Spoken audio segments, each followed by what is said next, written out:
Who's your commander? Good luck. Equip. Move to combat. Resolves. Right. Now, before you attack Does me- anyone have an answer? Well played. Good game. Hey everyone, DJ here. Today I'm going to talk about Transformers Magic the Gathering cards. Did you know that they just previewed 15 legendary Commander legal Autobots and Decepticons? That's right, we got a bunch of Transformers coming to Commander November 18th, which is surprisingly soon. And I've got to say, I'm pretty excited. Look, I've always been kind of on board with Transformers being a part of Magic a little bit because it's Hasbro. You know, they're going to be crossovers in the Hasbro intellectual property. And I had one already. This is Grimlock Dinobot Leader, and it's awesome. I got this as one of the first sort of random silver bordered crazy commander decks that I built.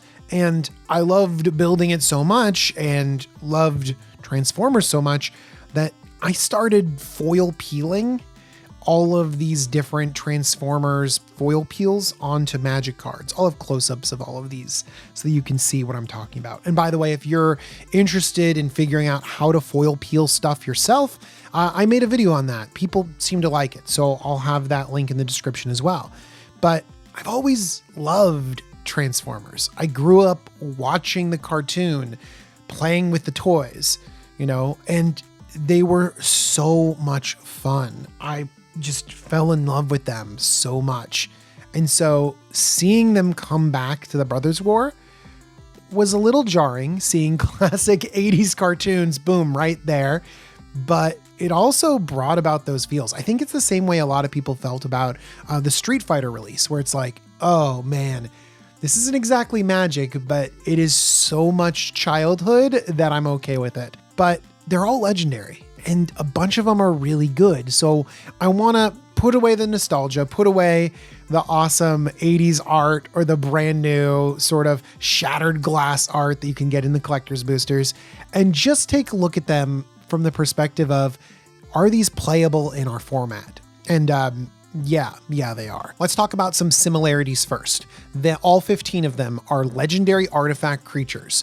So they're naturally going to fit in your command zone because they're legendary creatures. They're going to fit in artifact decks. They're also all double-sided. So if you have like a cool double-sided deck, or, you know, a double-sided transforming Grimlock deck, that's going to work out really well too. They all also have more than meets the eye. It's basically an alternate casting cost. And so you can pay the alternate casting costs and have them start on their other side. And this is incredibly flexible because it's essentially a dual face card. Like, you have options of two distinctly different cards. Granted, most of them have ways to like transform, flip back and forth between the two sides. They're also all legendary artifact vehicles on the other side, except for two of them, Blaster Combat DJ and Soundwave Sonic Spy. They don't transform into vehicles, they transform into boomboxes, obviously. They're legendary artifacts and they have a little bit of extra text, but all of the other 13, they transform into these legendary artifact vehicles, and they all have living metal, which says as long as it's your turn, this vehicle is also a creature. Living metal is surprisingly good, and a vehicle that's a creature on your turn only means that you can attack with it, and that's what you're going to want to do with a lot of these Transformers, attack. Granted, it becomes an artifact during all your opponent's turns, so you're not going to be able to block with them. But what it does do then is dodge these board wipes and sorcery speed removal that would take out a creature. So I actually really like living metal a lot, and I don't see it as a downside that there's no crew cost on these vehicles. Optimus Prime Hero is 3 blue, red, white for a 4/8 robot. At the beginning of each end step, bolster 1. Ooh, each end step, I like that. When Optimus Prime dies, return it to the battlefield converted under its owner's control. Ooh, hard to kill this. All right, let's see what the other side is, because you can, more than meets the eye, cast this on its other side for 2 blue, red, white. So 1 less mana. And then you get Optimus Prime Autobot Leader. It's a legendary artifact vehicle with living metal. It's a 6/8 trampler. Whenever you attack, bolster 2. The chosen creature gains trample until end of turn. When that creature deals combat damage to a player this turn, convert Optimus Prime. So I can imagine Optimus Prime not really sticking on the truck side for very long. You're going to use that awesome bolster, trample over, smash someone with this, and then it's going to transform. And then when it transforms, you are getting +1/+1 bolstering your team on every single end step. I do like that a lot. And then of course you could just wait for Optimus Prime to die, sacrifice it, just swing in with it. And if anyone ends up killing it, then it comes back as the truck again.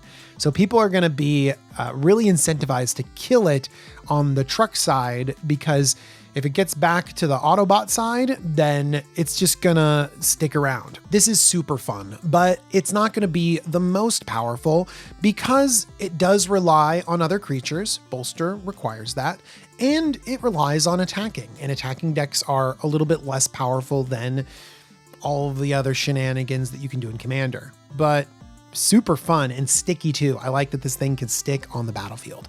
Let's see if Optimus Prime's counterpart is any better. It's Megatron Tyrant. 3 red, white, black for a 7/5 robot. Your opponents can't cast spells during combat. I like that. At the beginning of your post-combat main phase, you may convert Megatron. If you do, add colorless for each 1 life your opponents lost this turn. I really do like that. I've seen that on Neheb before and it's done a ton, but you know what? We got to look at the other side, because the casting cost for More Than Meets the Eye is 1 red, white, black. So it's 2 cheaper to start on the tank side because it's Megatron Destructive Force. Megatron Destructive Force is a 4/5 legendary artifact vehicle with living metal. Whenever Megatron attacks, you may sacrifice another artifact. When you do, Megatron deals damage equal to the sacrifice artifact's mana value to target creature. If excess damage would be dealt to that creature this way, instead that damage is dealt to that creature's controller and you convert Megatron. Again, we have a very attacking-centric card, and you are still reliant on other things. You need to swing in with Megatron, you need to sacrifice something big, you need to hit an opposing creature, and you need to deal more damage to then flip it over to the Megatron side again, and then you can sort of flip it back again in your post-combat main stage, and then add a bunch of colorless mana. It's kind of a really fun attack transform synergy. I like it a lot, but it still involves attacking, it involves other creatures, which means that this is not going to be super powerful. But again, both of these sound really fun and really fun to build around. All right, there are 2 more 3-color robots. Let's first talk about Ultra Magnus Tactician. 4 red, green, white for a 7/7 robot with Ward 2. Whenever Ultra Magnus attacks, you may put an artifact creature card from your hand onto the battlefield tapped and attacking. If you do, convert Ultra Magnus at end of combat. All right, that's pretty cool because you can put a creature into play tapped and attacking. That's been a big deal. But Ilharg the Razeboar and Sneak Attack, they definitely are a little bit lower to the ground than this 7-drop that also needs to attack. Let's take a look at More Than Meets the Eye because it's much cheaper. 2 red, green, white. We have Ultra Magnus Armored Carrier. It's a 4/7 with living metal and haste. It's got Formidable. Whenever Ultra Magnus attacks, attacking creatures you control gain indestructible until the end of turn. If those creatures have total power 8 or greater, convert Ultra Magnus. All right, I like it. You play it for 5, you swing in, things get indestructible. It's just like this powerful thing that goes alongside other powerful attackers. And then you'll flip it, and then you can get another powerful attacker from your hand onto the battlefield. It is kind of like an armored carrier carrying another creature or robot onto the battlefield. It's pretty great flavor. Of course, again, when you have something that needs to attack and you need to have all these other things happen, then it's going to be slow and clunky, but it's also going to be super fun. Let's see if Soundwave Sonic Spy brings up the power level of these 3-color robots.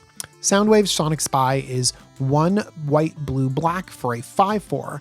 Whenever 1 or more creature tokens you control deal combat damage to a player, exile target instant or sorcery card with mana value equal to the damage dealt from their graveyard. Copy it. You may cast the copy without paying its mana cost. If you do, convert Soundwave.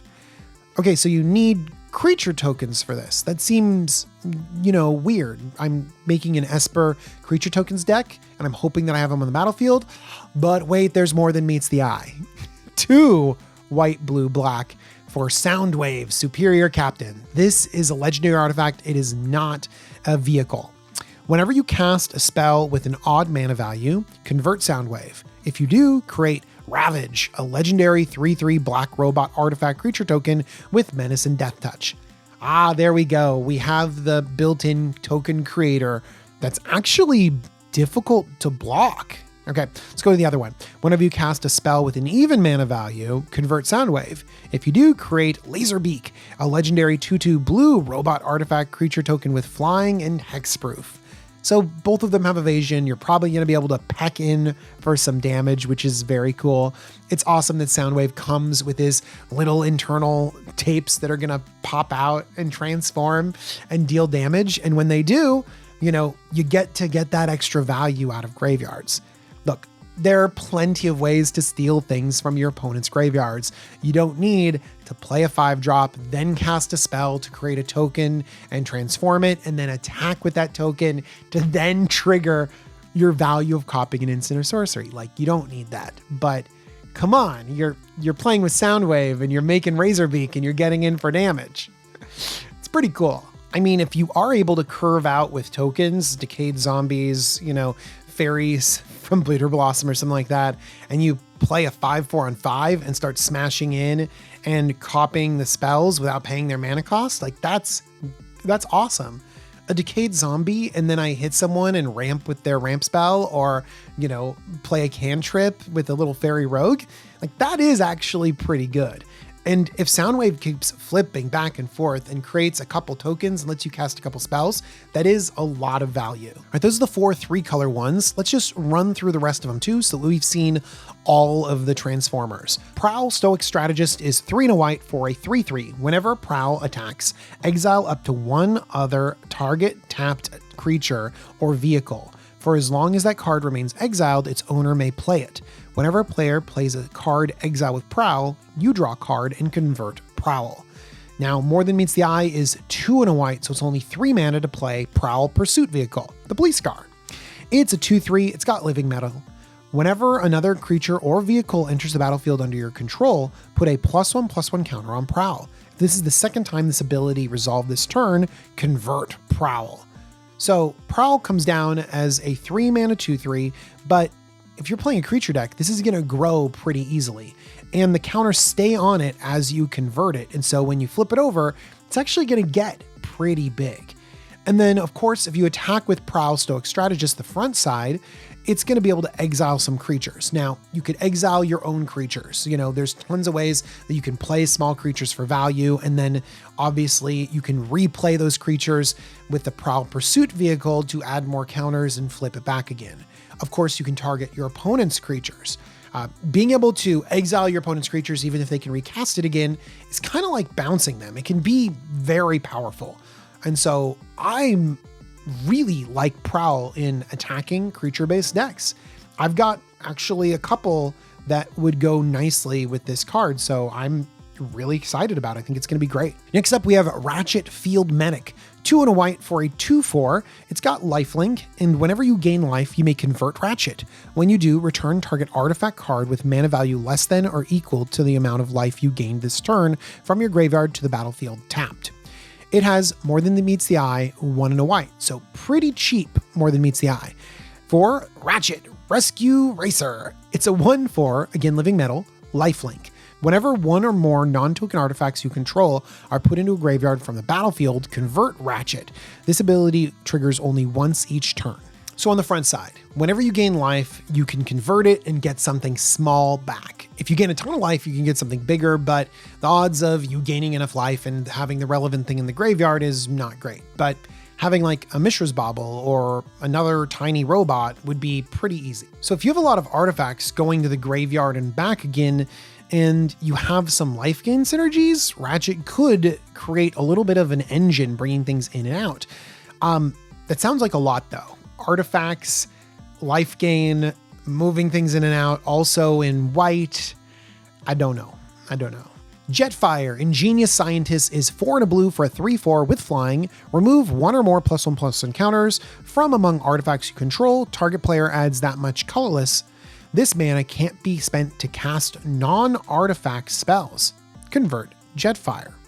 Let's look at the other side. For 3 and a blue, you can have Jetfire Air Guardian. It's a 3/4 flying, and you can pay blue, blue, blue to convert Jetfire, then adapt 3. Ooh, okay. So you pay blue, blue, blue. I mean, that is a lot. That's 4 to cast it and then blue, blue, blue to flip it. But when you do, you adapt 3, which means that you're going to get 3 +1/+1 counters on Jetfire, making it a 6/7, which is pretty beefy flyer. And then you can remove those counters to add mana to your mana pool. I mean, removing counters to add mana to your mana pool is pretty powerful, but then you have to convert Jetfire and it's not very reliable. It's hard to stack a bunch of counters on it, but I do like it. It's also a little weird because if it ends up on the Jetfire mode and you have a +1/+1 counter on it, then you can't adapt it again. You have to have no counters on it to put counters on it. But if you have all the counters off, you can keep adapting. Let's take a look at Blitzwing, Cruel Tormentor. 5 and a black for a 6/5, and at the beginning of your end step, target opponent loses life equal to the life that player lost this turn. If no life was lost this way, convert Blitzwing. Wow, doubling up lost life, that's pretty huge, and 6 mana is not a lot for that effect. But let's look at the backside because we can end up there. The more than meets the eye is 3 and a black. It's pretty cheap to get Blitzwing onto the tank side. It's a 3/5 with living metal. At the beginning of combat on your turn, choose flying or indestructible at random. Blitzwing gains that ability until end of turn. Whenever Blitzwing deals combat damage to a player, convert it. I think this is great. 4 mana 3/5. If you get it to be flying, you're going to be able to get in for damage. Indestructible could have you chump attacking in where you don't need to. And then if you connect with Blitzwing, it's going to transform and it's going to double up your damage. And then next turn, you can truly smash in and people are going to be worried about you doubling up that damage again. It's kind of cool. I like it. Next, we have Starscream, Power Hungry. Oh, Starscream. 3 and a black for a 2/3 flyer. Whenever you draw a card, if you're the monarch, target opponent loses 2 life. Ooh, I like that. Whenever 1 or more creatures deal combat damage to you, convert Starscream. You converted it because the monarch. Okay. More than meets the eye on Starscream is 2 and a black, and you get Starscream Seeker Leader. It's a 2/3 flying, menace, and haste. Whenever Starscream deals combat damage to a player, if there's no monarch, that player becomes the monarch. Whenever you become the monarch, convert Starscream. So if this didn't give someone the monarch, this could be a pretty aggressive attacker because again, 3 mana, 2/3 flying, menace, haste, just boom, come in. If you are able to get the monarch back and transform Starscream, then whenever you draw a card, if you're the monarch, target opponent loses 2 life. That's a big effect. But we've seen that effect on a lot of different cards. You know, we've had punishers for drawing cards. Like we just got Children. I know it's not exactly the same thing, but we can weaponize card draw in a lot of different ways in Commander. Starscream is not necessarily the best one. Slicer, Hired Muscle, is 4 and a red for a 3/4 with double strike and haste. At the beginning of each opponent's upkeep, you may have that player gain control of Slicer until end of turn. If you do, untap Slicer, goad it, and it can't be sacrificed this turn. If you don't, convert it. Let's look at more than meets the eye. It's 2 and a red for Slicer, High Speed Antagonist. It's a 3/2, first strike, haste. Whenever Slicer deals combat damage to a player, convert it at the end of combat. All right, I like that. 3 mana, first strike, haste. It attacks really well. Get in, deal damage, and then at the end of combat, you convert it. And then you get this, boom, 3/4 double striker. That's pretty good. And a 3/4 double striker that you might be able to pass around a little bit to your friends. In fact, if you give it to your opponents, then it's totally fine. But if you don't, then you're gonna convert back to Slicer High Speed Antagonist, which is fine. Don't get me wrong. A 3/2 first strike haste is great, but you really want that 3/4 double striker. So maybe it is best to donate this card all around the table. But in multiplayer, I could see where this would have problems. You know, you definitely want to donate around everywhere, but as soon as someone has a big enough creature to block it, Elder Gargaroth or something like that, you're like, okay, I'm not gonna donate it to people anymore because it'll just die. And then, well, maybe it would double strike the Elder Gargaroth deck. Oh, then, you know, beside the point. But then you don't want to give it away because it'll die, and then it'll convert back to the 3/2, which is not impressive. Those are the monocolored ones. Let's talk about the 2-color ones. This is RC Sharpshooter. It's 1 red-white for a 2/2 first strike. 1 mana, remove 1 or more +1/+1 counters from RC.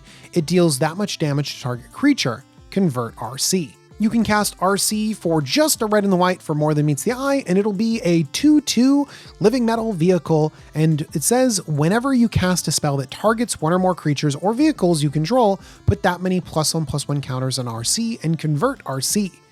Okay, I can see that, but you definitely need to have that heroic strategy, that feather style strategy. I don't always have combat tricks to put on RC, but if I do, we can play it for red and a white, just target it, put that many +1/+1 counters. I always like when it says that many. Transform it. It's got first strike. You can pull some of the counters off and ping some creatures. It sounds like it's got a lot of utility, but not a lot of top end power. One thing you should also know is that this card doesn't have a shattered glass version of it. So it's all 80s for RC Sharpshooter.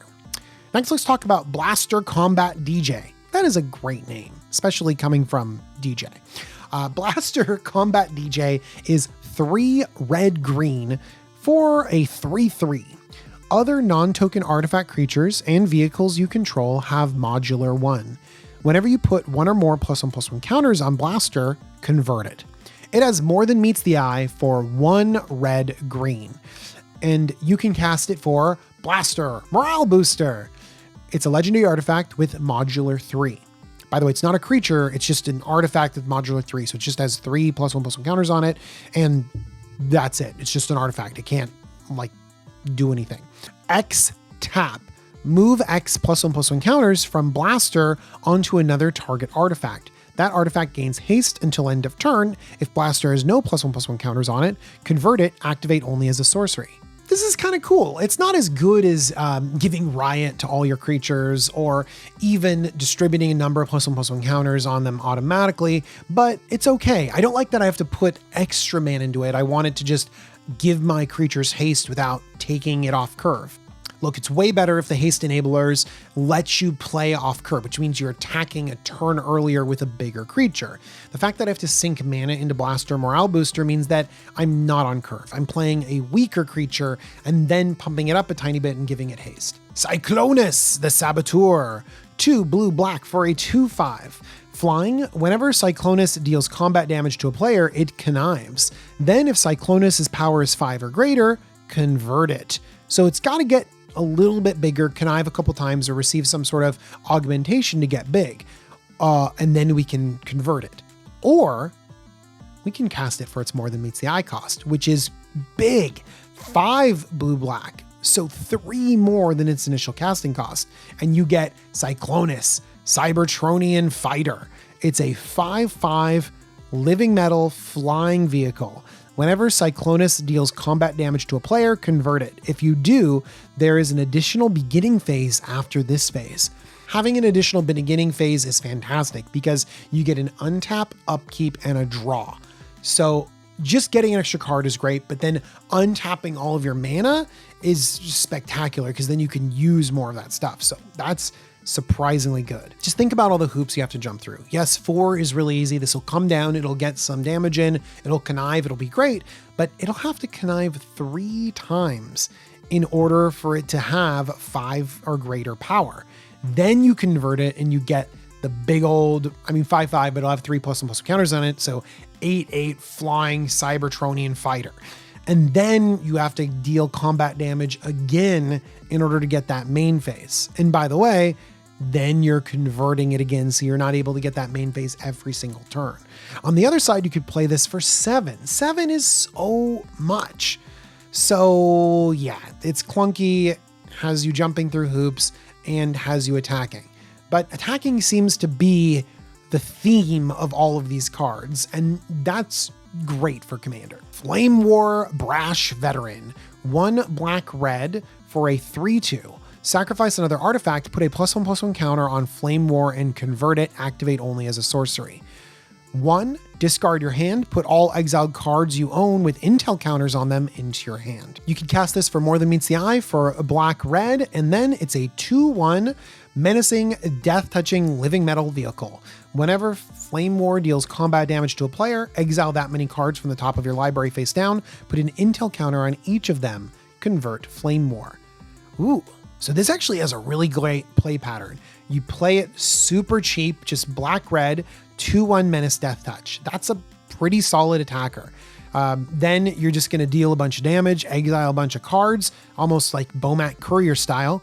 And then it's got this other mode of sacrificing artifacts to put +1/+1 counters on it, which means that you can exile more cards and make Flame War better. In fact, if this could be activated not as a sorcery, just instant speed sacrifice an artifact +1/+1 counter, then this would actually be very, very playable, like super aggressively playable. As it is, like this is like ramped up Bomat Courier. I'm on board. I am 100% on board for this bicycle. It's great. Like I'm going to put it in certain aggressive decks like that, Mardu artifact aggressive deck. I'm just going in there for sure. It's going to be great. We've got Goldbug, Humanity's Ally, 1 white-blue for a 3/3, prevent all combat damage that would be dealt to attacking humans you control. Whenever you cast your second spell each turn, convert Goldbug. You can also more than meets the eye this for 1 and a blue. So for just 2 mana, you get Goldbug, Scrappy Scout. It's a 1/3 living metal vehicle. Human spells you control can't be countered. Whenever you and at least 1 human attack, draw a card and convert Goldbug. So its low mana cost might be a little bit tricky because you need a human along with it, but if you have a human, you attack with both of them, great. You get to draw a card and convert it into this pretty cool 3/3. And that 3/3 will actually prevent the damage for the human that you just sent into battle. That's pretty great. And then you cast a bunch of low drop spells and convert it back over again and draw that card again. Not super high impact because, you can have, looters and card draw effects on creatures, Ophidians for a lot, less hoops. So Goldbug's not doing great, but it's definitely flavorful. All right, here are the 15 Transformer cards. I think that they're awesome. I think that they're so great, and I love that they're not pushed. I'm really happy that people can pick up these nostalgic cards and play with them if they want to. They can build a cool deck, but that, they're not going to break our format because they're all centered around attacking, and creature-based strategies that attack are not going to be at the most competitive tables. So I do think that a lot of these just sort of ride the line between pretty good and playable. And so if you want to try these out, I think that they're going to be great. Let's talk about a few of the ones that I think are the best. I think that Prowl, Stoic Strategist is quite good. Exiling your opponent's bounce creatures are really good. And then getting some incidental card draw as you get in more damage. And then as you deploy your creatures, curve out casting multiple creatures, you're going to grow this thing bigger and flip it over again. So I think that's going to be quite good. I think Flame War Brash Veteran is actually quite good. Being able to have this Bomat Courier that sacrifices other artifacts and grows is going to be really good in a bunch of different decks. I also think that Megatron is going to be pretty good. A 4 mana 4/5 that you sacrifice something, dome something else, and then flip it into a 7/5 is actually quite good. It needs a little bit of extra help. It's definitely the weaker of the ones that I mentioned, but I definitely like Megatron a lot. Tell me what you think are the best cards down below. These cards are unique and interesting, and I'm pretty sure I missed some interesting synergies. So tell me down there in the comments. I want to thank Cool Stuff Inc. for sponsoring the Jumbo Commander YouTube channel. And if you use the coupon code JUMBO5, you're going to save 5% off your order. I also want to thank my patrons. They're amazing and they make this channel happen. Thank you, patrons. And thank you so much for watching this video. I'm excited to play with some Transformers. All right, everyone. I'll talk to you soon. Bye-bye.